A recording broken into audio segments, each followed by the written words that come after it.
Hey, everybody. Welcome to the Players Take episode 155. I'm your host, Justin DeSimone, joined by my co-host. He's making a live service game, Montrell Rice. No, the hell I'm not. How are you doing, man? I am tired. I have no idea why I'm tired, but I'm tired as fuck. I mean, okay.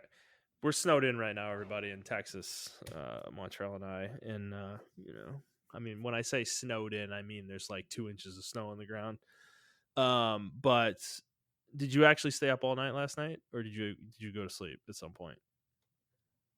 No, I actually went to sleep around 1 o'clock. Okay. Yeah, it was around 1 o'clock, and then I woke up at 7:30. Well, that's why you're tired. You got like 6 hours of sleep, dude. What? But I mean, I don't know. I didn't do anything all day. I was at home all day. No.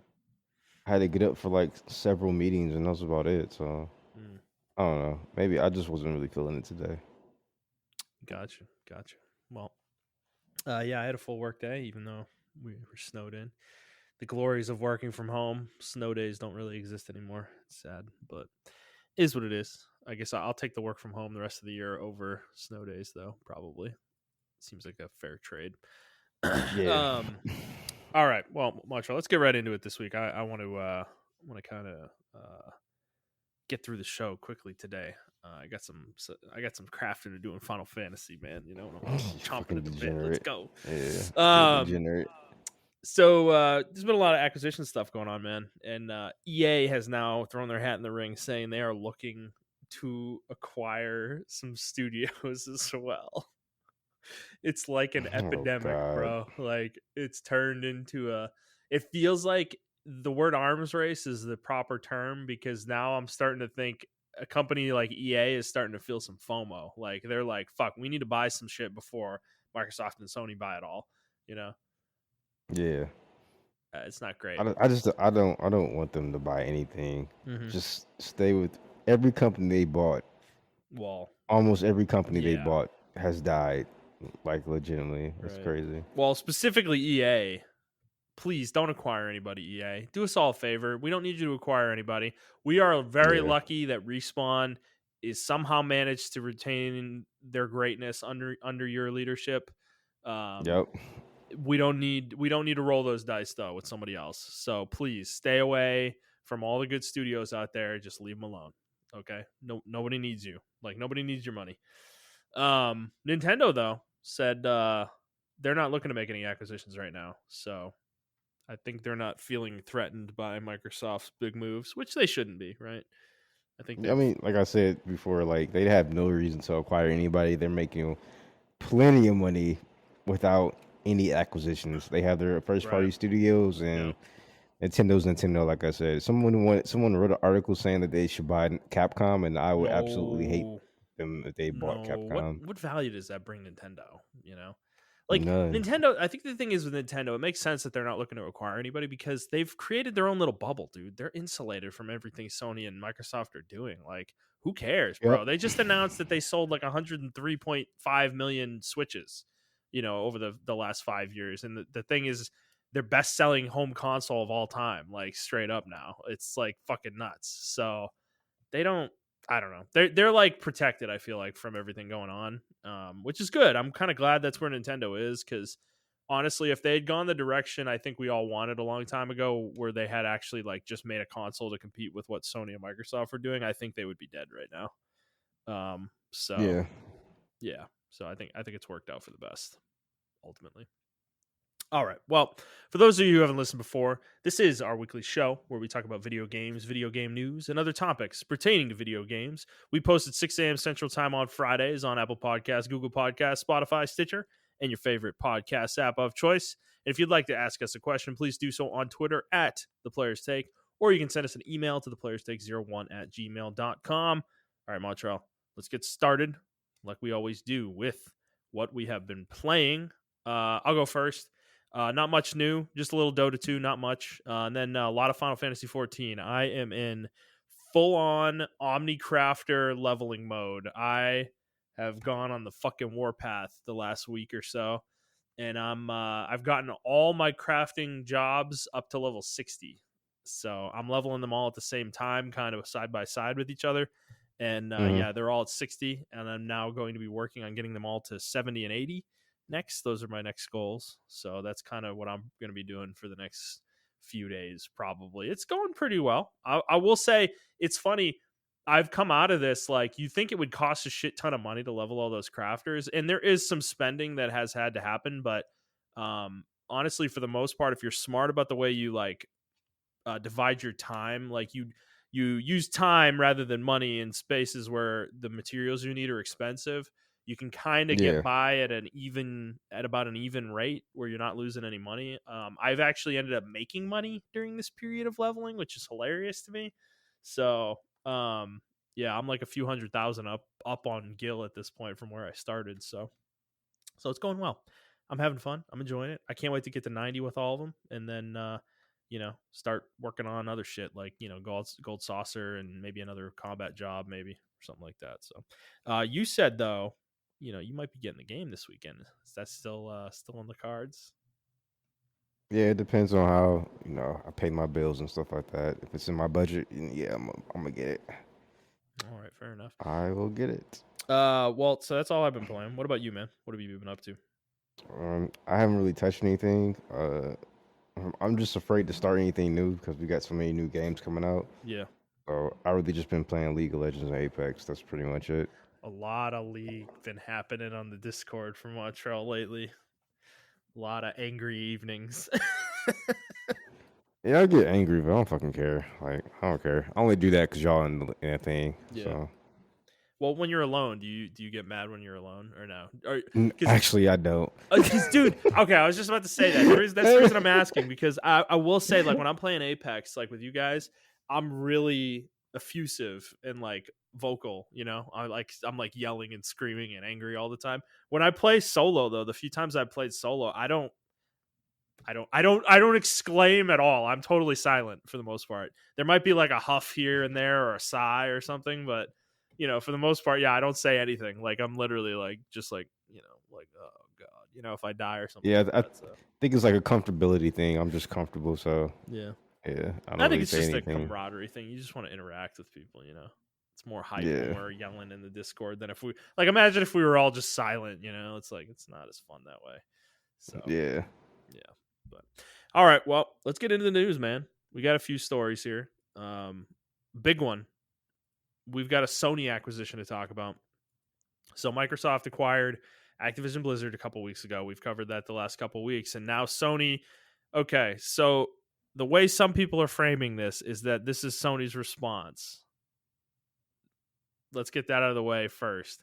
So Sony's acquired Bungie for $3.6 billion, and they're also spending another $1.2 billion to retain all the talent in the studio, which, when broken down, the math apparently is about $1 million per employee they're spending in terms of retention. Wow. Okay. Which is a lot of money, but not unstandard when you make an acquisition like this. You're when you're acquiring a studio, I mean, you are acquiring the people as well, right? Like, you don't want the talent to walk away. So it's important. But people are framing this acquisition like it's a response to the Activision Blizzard deal. And come on, dude, it was 2 weeks ago. This isn't like it's not a response in the sense that they planned. They like approached Bungie 2 weeks ago and were like, "Hey, we want to buy you," and it happened in 2 weeks. No, this has been in the works for a while. Now, I will say that a video game lawyer who covers video games named Richard Hogue did say in his coverage of this that this kind of thing, the Activision Blizzard acquisition, may have precipitated a bit of a pullback from Sony in terms of how much they were demanding from Bungie in terms of what they wanted in the contract, and it might have made the deal sign a little faster. So in that sense, maybe it is somewhat of a response, but that wasn't like, the deal's been in negotiation for a while though, so that much is clear. Yeah. But Montreal, this is a big acquisition, but how do you feel about this? Where's your head at with this one? I was talking a lot of shit on the timeline about it. I kind of dialed back since then because it was just fun talking shit. Yeah. But in realistic terms, I feel like this was in the works for a while. I don't think this was a direct response to Microsoft.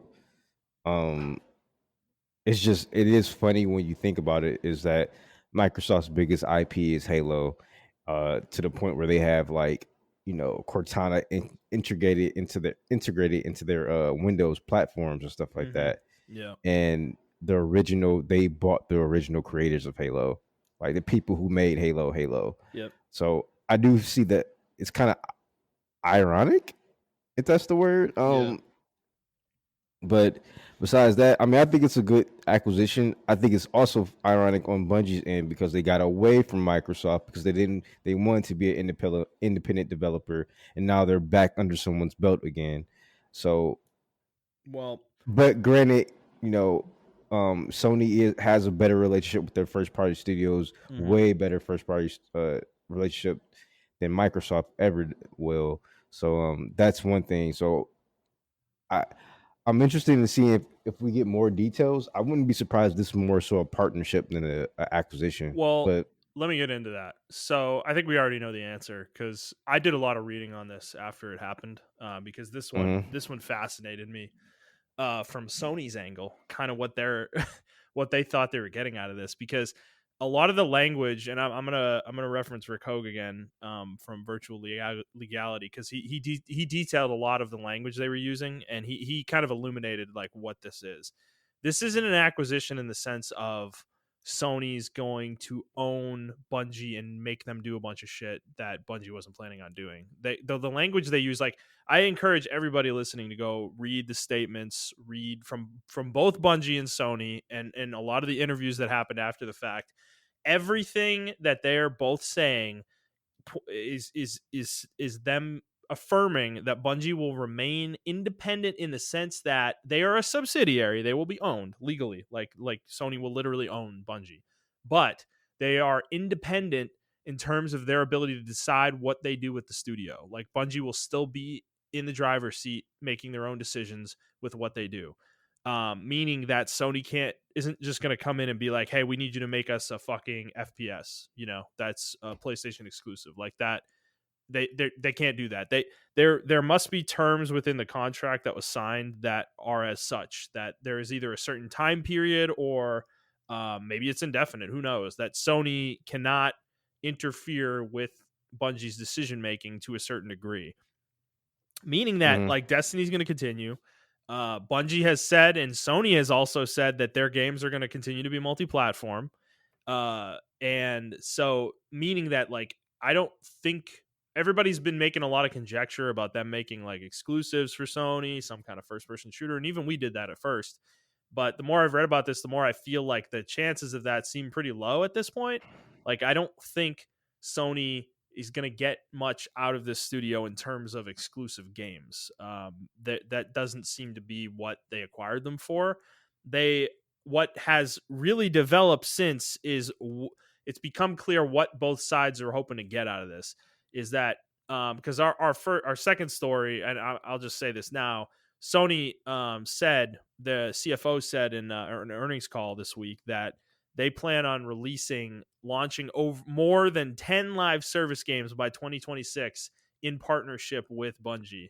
And that was a big reason they acquired Bungie, is they wanted their live service experience and technology in order to work on live service games. So apparently Sony really wants to get into this market. And the second thing is, from Bungie's side, is that they view Destiny as a multimedia IP. They wanted to expand into television, movies, and other things, and they believe Sony can help them do that. And I think those two things are the main reason that this deal happened. It's not for Sony to come in and make exclusive games. It's not for Sony to come in and change Destiny or do anything like that. Those seem to be the main kind of points. If you go read all the comments from all the interviews and statements and everything, that's exactly where it's all pointing. And I kind of made the comparison to you earlier this week. This starting to feel more like the Minecraft, the Mojang purchase from Microsoft, where they're going to kind of leave Bungie to their own devices, and they're going to reap the benefits of Bungie's success for the most part. And Mojang gets like the security.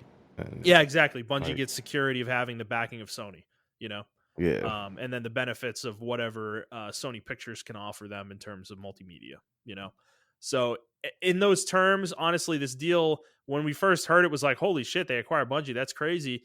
The more I read about it, though, this just doesn't seem like that big of a deal. Like, the more I read about it, I'm not excited about it personally. I don't expect us to get much out of it from a gaming angle. Frankly, Sony's kind of push all of a sudden into wanting to make a bunch of live service games is certainly concerning. Not a big fan of that. I don't think it's their forte. And I mean, clearly it's not. They recognize that, which is exactly why they bought Bungie. But at the same time, they're not going to get good at it overnight, even with Bungie's help, And I think there will be a lot of humongous failures coming out of Sony in that realm if that is actually something they pursue in the next few years. So. Yeah, that's interesting because even in my group chat, we were talking. They were saying someone said, I think it was one of my friends, Chris, who's on the Buddies podcast for sports. uh, but he said that it would be cool if they did do something like make TV shows and everything like that out of Destiny, because Destiny has the lore and the setup for it. And it looks like that's what they want to do. And I'm actually glad that Bungie's doing that, because I think Destiny does have the perfect setting and story for a series. Yeah. They can take it in a lot of different directions. And I'm glad they're trying to branch out to other forms of media.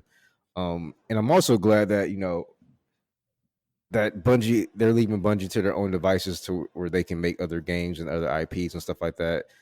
So I think it's a good deal all around, except for like the 10 fucking live service game shits. Like, I don't know what that shit's about. Maybe when they mean live service, they mean like an actual MMO.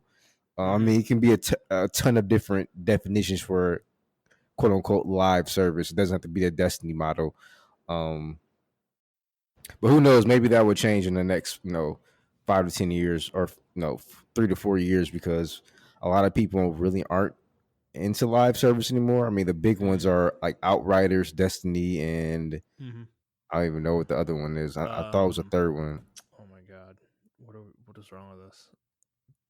Maybe Borderlands, if you consider that live service. It's not really live service. I mean, it's not. It's its own model. It's a single player game that has DLC. It's a little different.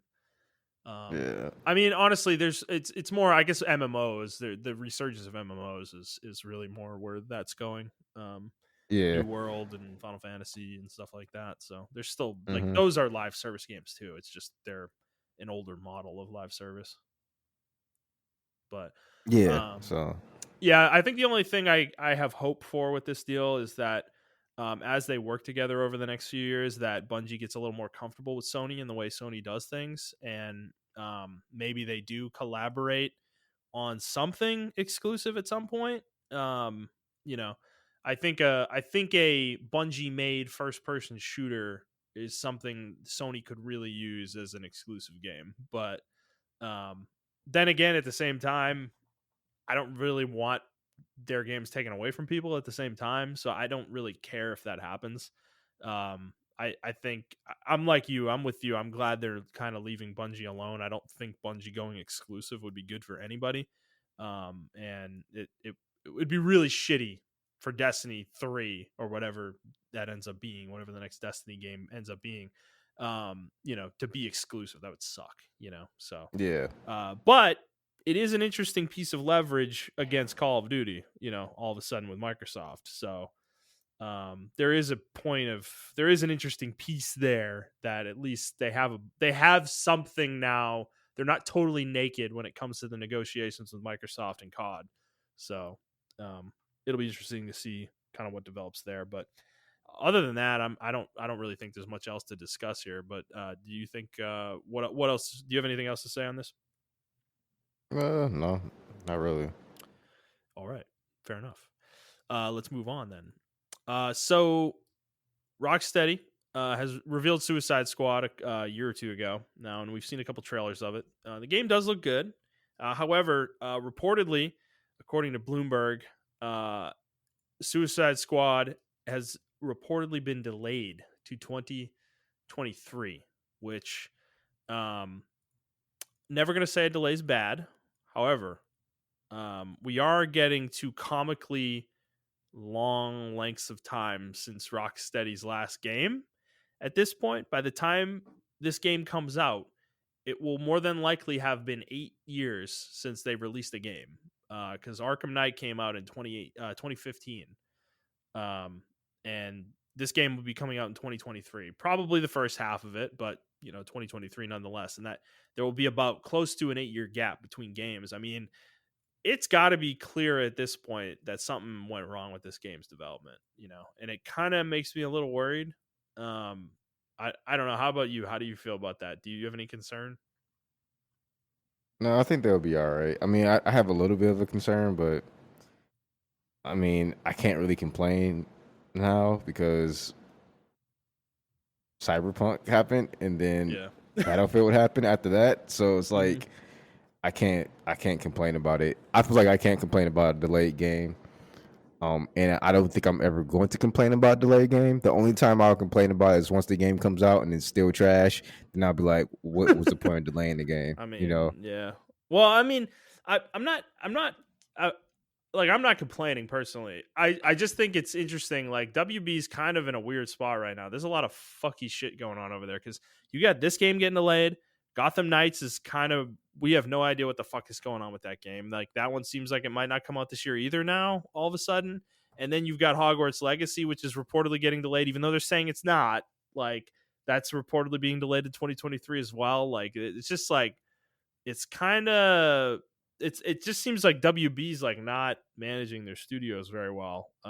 Because yeah, even with Gotham Knights, like that studio, WB Montreal, they haven't released a game in fucking like 10 years, at this point. Like that's crazy, dude.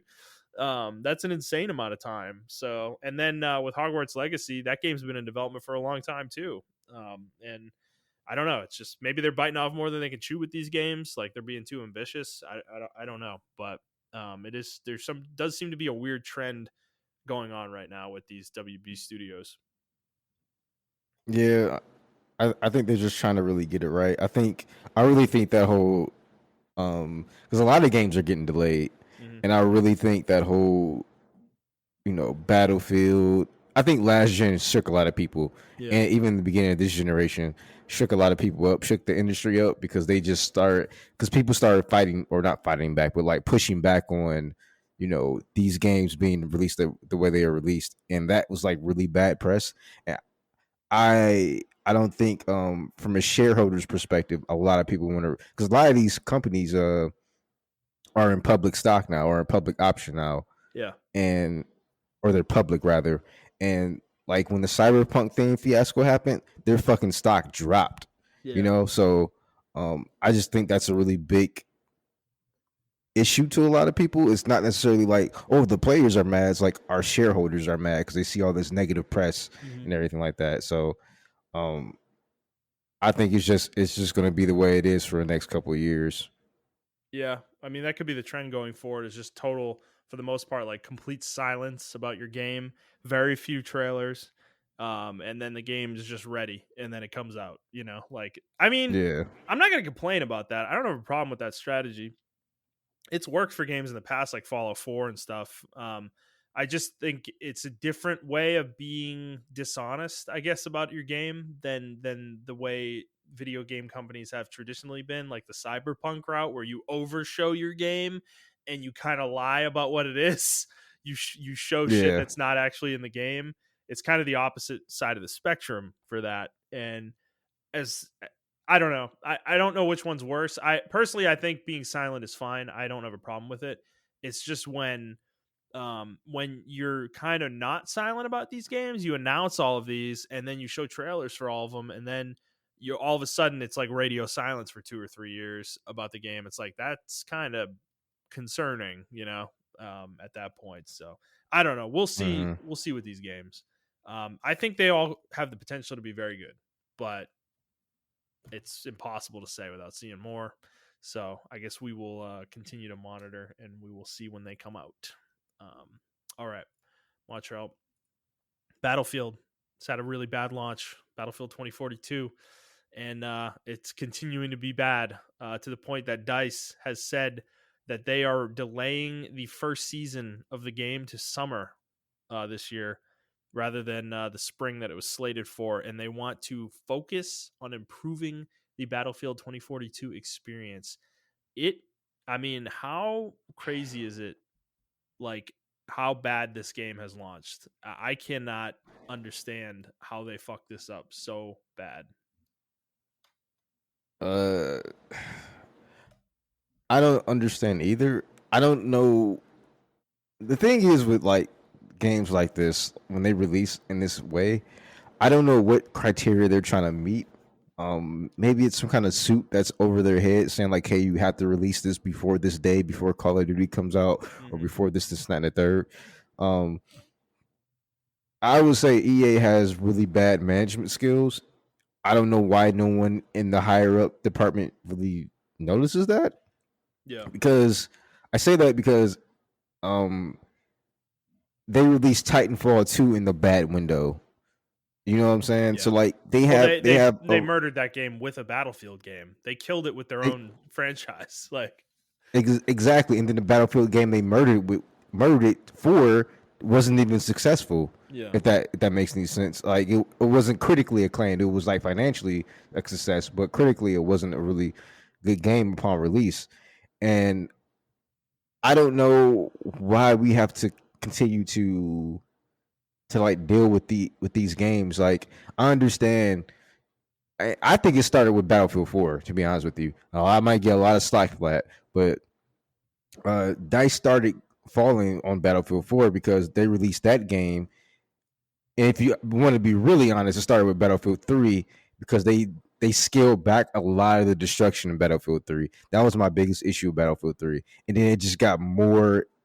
They just start scaling back more, and more. And with Battlefield 4, the release, a lot of people forgot the release of that game was terrible. Like it was buggy. Well, it was buggy, and it was just you couldn't even play the game online that well. Like you couldn't connect with other people because the servers were just shit. So then they fixed that or whatever, and then it became, a really good Battlefield. I think the only game that was released well was Battlefield 1. Yeah. And I bought that on launch and I didn't have any issues with it. I think there were some bugs here and there, but like I don't think it was nothing like, catastrophic like Battlefield 5 or Battlefield 4 or even, Battlefield 2042. So they just really dropped the ball here. Another way they dropped the ball is they turned this into a hero shooter. They don't want to call it that, but they did. They turned it into a glorified hero shooter. There isn't an infantry person anymore. There isn't like there isn't a infantryman. There isn't a marksman guy. There isn't a engineer guy. There isn't a medic guy anymore. There's characters now. And these characters have certain traits that fill that role. But the problem is, like it's this one like Russian lady who's like a medic or whatever. Everybody that picks the Russian lady will look like the Russian lady, whether you're on one side or the other side of the battlefield. Or if you pick his name's Irish. If you pick the black guy Irish, like everybody will, whether you're on the Chinese side or the Russian side or the American side, everyone's gonna look like Irish because it's a hero shooter. It's no longer Battlefield anymore. And my thing is, why couldn't they just make a side game called Battlefield, like operatives or some bullshit like that, and they have these characters there, and they could have made a hero shooter, and they could have gave us our regular Battlefield, but instead they turned it into this. And I mean, it sounds like the game's a mess, dude. It's just like it is, and this is my fault too because I went completely dark on it. This is the side effect of going dark on games. Yeah, I went dark on this, and when I bought the game, I discovered that it was a hero shooter. Whereas if I would have watched the trailers beforehand, I would have seen like, oh, this is kind of like a hero shooter. This is not a traditional Battlefield game. Now, granted, man, dude, it sucks, dude. I was so excited about this game when that trailer dropped last E3. Yeah, like, and now granted, they do have the Battlefield portal, which is really fucking cool. You can play past Battlefield games and Battlefield modes within the new engine. So it's the same old game with the same old character models, but just in a newer engine, and I think that's really cool. But even that's kind of buggy, and those games are more fun than the original Battlefield 22 game. But I didn't mean to cut you off, but yeah. No, you're good. I was just saying, like, I mean, I just wanted to do like all I wanted out of this game was that it was going to be a tactical shooter with like a ton of destruction and humongous maps. Like that's what I wanted out of this game, you know? And it seems like that's none of that's there. Like destruction's like gone. Like it's not even in the game it really from what it seems like it, or if it is it's a shell of itself like compared to older Battlefield games. It's like that was like a hallmark of Battlefield, man, was like the destruction element. And I think you were telling me like they've like reduced it every single game they've released the last few years, Yeah. to the point that it's like almost a negligent feature at this point. It like doesn't even need to be there anymore, and that shit sucks, dude. Like, you know, like imagine a game with full destruction. Like I've seen some clips of the old Battlefields, even on like fucking PS3, dude, where people were like destroying like fucking skyscrapers, dude. You know, in the middle of a match, you know, and Yeah. shit. And dude, like imagine that on PS5, you know? You're in the middle of a fucking battle, you're in the skyscraper, you're fighting people, and somebody fucking blows the bottom up and the whole thing topples to the ground, you know? Like that shit would be chaos, and you're trying to figure out how to get off, you're panicking, you're like you jump off and grapple hook onto a fucking helicopter or something. Like, dude, it just sounded so cool, but you know, it's like this. I don't know this. I mean, I haven't played it, so I don't know how bad it truly is. But I'm not at the I'm at the point in my life where I don't have time for a game that's like got this level of issues. You know, I'm not gonna give it a chance at this point. And that's their own fault. They lost people like me, you know, that were interested in this game. And like Battlefield could be so much bigger than it is.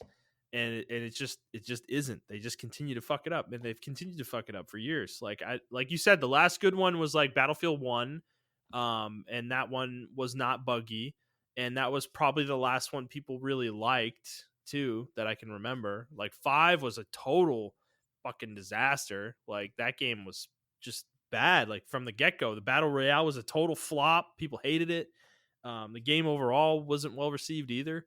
And then this game, you got this game that was terrible. And then before Battlefield 1, you had Hardline that people didn't like. You know, that one was like cops and robbers shit. I forgot all about that shit. Yeah, Yeah. like people didn't like that one either, man. So it's like, I don't know. This franchise is completely off track, dude. And I know like Vince Zampella has been basically taken over at DICE and is like going to guide the franchise at this point. But do you have any faith that he can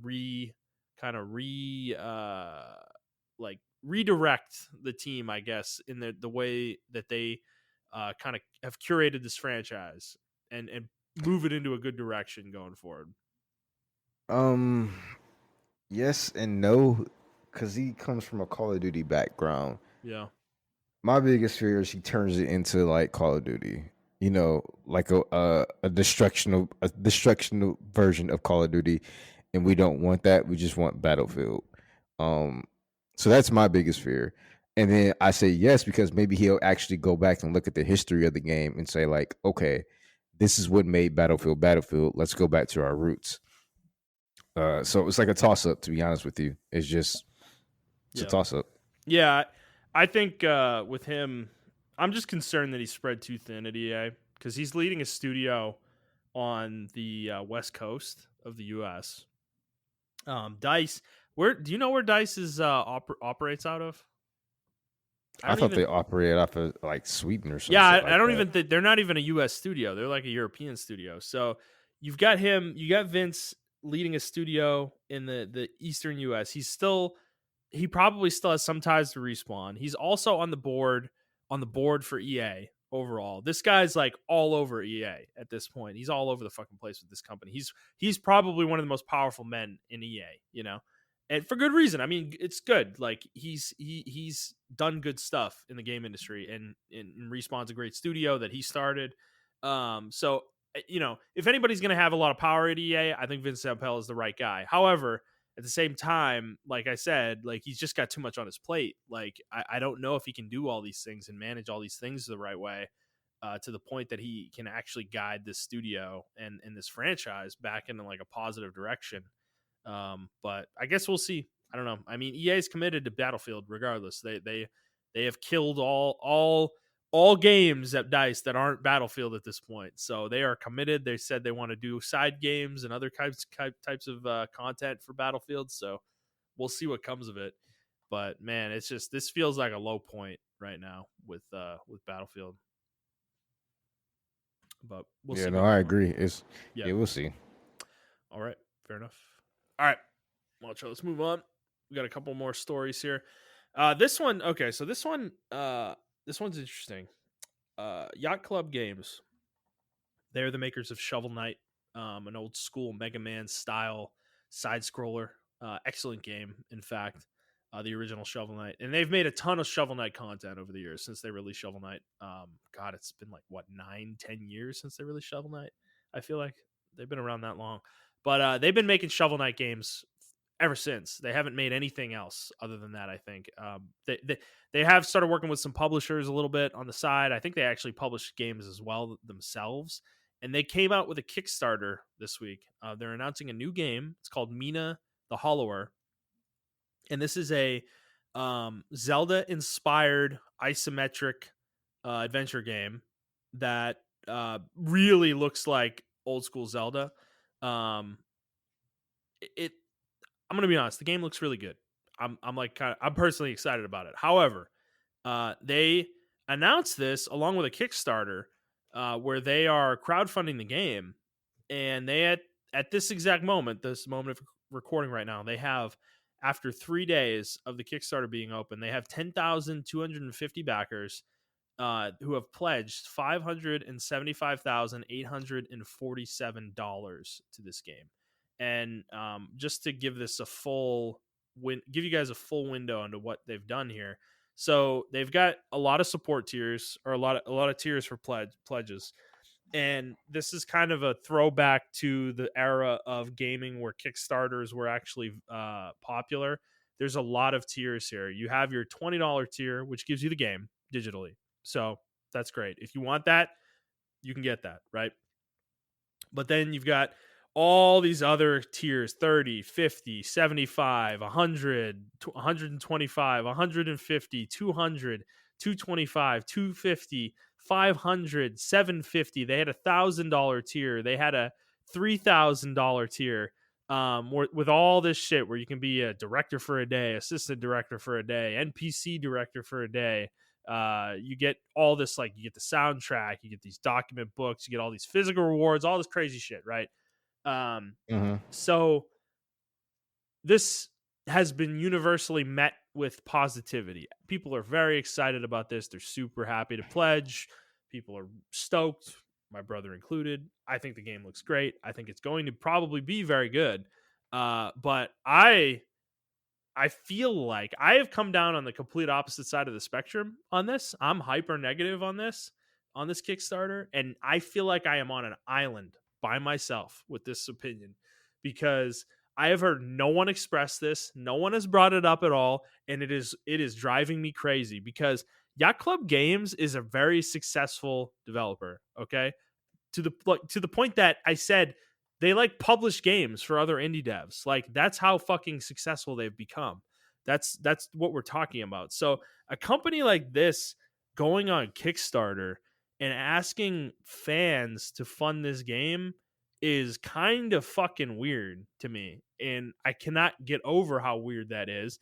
This is just as weird as Platinum Games going on Kickstarter a few years ago and asking people to basically fund a re-release of The Wonderful 101. Like, I was negative on that too. Like, if you want to do this shit, do it yourself. You're a fucking hyper successful company. You make millions of dollars. Like, what are you doing coming to the fans asking them for fucking money on a game you're developing? Like, this is not, like, I don't support this shit at all. Like, I think this is weird, and I don't understand why no one seems to even feel that way at all. Like, I'm like the only one that even has, that I've known at all, who's brought this up. Like, this is crazy to me. So I don't know, Montrell, am I insane? No, I think it's a valid concern of why they're asking for money when they have obviously they have a lot of money. Yeah. I think it's from what I'm looking at. I think they think of it as because you think about it, right? Yeah. I think there are like 4 or 5 Zelda clones that are coming out. I mean, Yeah. obviously Zelda itself coming out, and then Yeah. you got the Xbox exclusive game that I want to play. I forgot the name of that game that's coming out. And then you got Death's Door, which I kind of call like a Zelda clone, Yeah. as well. Um, so you got these games that are already out, and I think they're looking at the market and said they want to make this game, but they don't want to take the risk of making the game. So they're Yeah. they're gonna have the Yeah. players pay for that risk, Yep. which I think is disingenuous, Yeah. in my opinion. Yeah, agreed. Um, Like that's exactly what it feels like to me is that they are using the fans to cushion their risk. And that is to me like a really really dark thing to do to your fan base cuz people love Yacht Club games, okay? Like their games are excellent. They make great games and like this is just really disappointing for me to see them do this because dude, like the if you want the game physically, it's $100. Like you cannot get the game physically for below $100. That's the first tier that has the game physical, which is fucking crazy. That's crazy to me.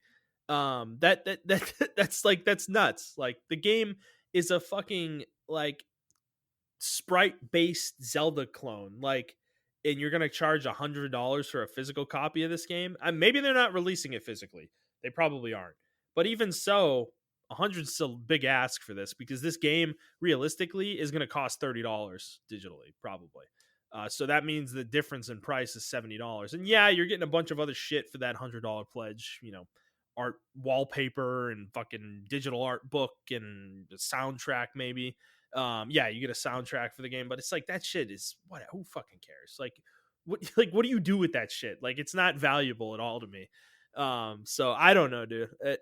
I mean, it's not like this isn't like the end of the world. I don't hate Yacht Club for this, but I just find it odd that like everybody's just like universally like on board with this. Like you're kind of setting a precedent that companies that are indie darlings like this can kind of just take advantage of you, you know? And I think that's not a positive. So I don't know. no, I agree with you. Yeah. I, I don't know how people can't see it. Maybe because it is Yacht Club and they're kind of blinded by it, but I don't know, man. I mean, it's hype culture, dude. They're just so excited that this game is being made, like, and it's being made by the studio that's making it. Like, I think that's literally it. It's just the hype. Like, they're so blinded by the hype, they're not even seeing this for reasonably, you know. Mm-hmm. But any of you listening out there, you know, if you feel differently about this, please write in. I would love to understand the other side of this, like why you don't care. Because to me, it's like pledging for this game is meaningless. It's a pre-order. Like that's literally what it is. You're pre-ordering this game by pledging to it. You know, and that's why I think the $100 price for the physical version is insane because it's not special. Like it's not special. It's just a pre-order. You know. Mm-hmm. So I don't know. That's just me, but let us know how you feel if you have a different opinion. All right, Montreal, we got one more story here. Ghostwire Tokyo had a big blowout yesterday on YouTube. PlayStation did a showcase of sorts for it, and along with that, they announced a release date. It is coming out on March 25th, 2022. This will be the final game coming out of the stuff Sony had done with Bethesda prior to them getting acquired by Microsoft. So this will be the last game you see on Sony platforms exclusively, especially with now with Bethesda now being owned by Microsoft. Did you watch this at all? Actually, I did not. I didn't even know it was a thing. I didn't either. So it's about 20 minutes. They show a bunch of gameplay. I don't particularly care myself. This game has never interested me, but I will say it looks more competent than it has in the past sometimes. So, but I just don't know what to take out of this game. Like, is it a horror game? Is it an action game? Is it both? You know, I don't know. Is it more Resident Evil ish? You know, I don't know. But it's a first person game, so there is that to take out of it as well. But do you have any interest in playing this? Sounds like me. I gotta look at it more. If it is a horror game, then I'm probably going to play it because it sounds like you get powers and stuff. But You do. I just gotta look at more of it. I was kind of taken out of it when what's her face walked away from the project. Yes. So yeah. And I usually always side with the creators on that, and I think she walked away from it for health reasons. Yeah. I think, and it wasn't maybe because of a development. I thought maybe usually when creators walk away from their baby projects, it's a difference in opinion over like the creative process. I think she walked away from it for health reasons. I remember that I'm not being sure. under weird circumstances. Yeah. So I don't know. There may have been a disagreement there. I will say, looking at some gameplay, I did see some combat just now. Like it kind of looks. It's like you kind of look like almost like a spellcaster, dude. Like you have a lot of like it's like magic abilities. You're just like throwing at these enemies. So that's it's not like a shooter. Like you're not using like a gun. I mean, maybe you do at some point. I don't know. But in these clips they're showing in this particular video, like it's a lot of hand movements where they're like throwing like fireballs and shit at people and like fucking air blasts and stuff like that. So it does look interesting in that way. But yeah, I just don't know what to expect out of this game because it's weird. When it was first revealed, it seemed like it was going to be a horror game, Yeah. And the more we've seen of it, the less it looks that way, so that's what's weird about it to me. But I mean, it's coming soon, March 25th, so less than 2 months, if you're looking forward to it. So all right, Montrell, that's all I got for news, man. We had a light week this week. I thought the Bungie stuff would carry us more, but it was pretty yeah, it happened early in the week, and I talked about it with everybody already. Yeah. So well, and the more I read about it, the less it like felt like a big deal. So I don't know. This isn't like the Activision thing, This isn't sending shockwaves through the industry. I feel like nearly as much. So, well, given that, I mean, is there anything else you'd like to discuss before we go this week? We're gonna clock in our shortest episode of all time, I think. Yeah, I think that's it for me. Man, I really don't have too much to say. This week was, even though a lot of big stuff happened, it happened early in the week, and a lot of people already got, including me and you, already had our opinions on it. So it was like, yeah, we got to stop talking to each other between shows, man. Well, it's just been a weird week for both I know. of us. That has nothing to do with it. I'm just joking. So, all right, well, that's it for us, guys. So, if you like this episode, please like the episode, review the show, and subscribe to the show on whatever feed you are listening to it on, and please share it with your friends. If you'd like to interact with us on Twitter, you can do so at iTrap4the Hokage. For Montrell, that is the number 4, not the word. I'm at ThunderNuts01, and the show is at The Player's Take. If you'd like to send us a question, you can do so on Twitter, or you can send us an email to theplayerstake01@gmail.com. And that is it for us, guys. Next week will more than likely be longer. That would be my expectation. So we hope you enjoyed this episode, and we will see you next week. Bye.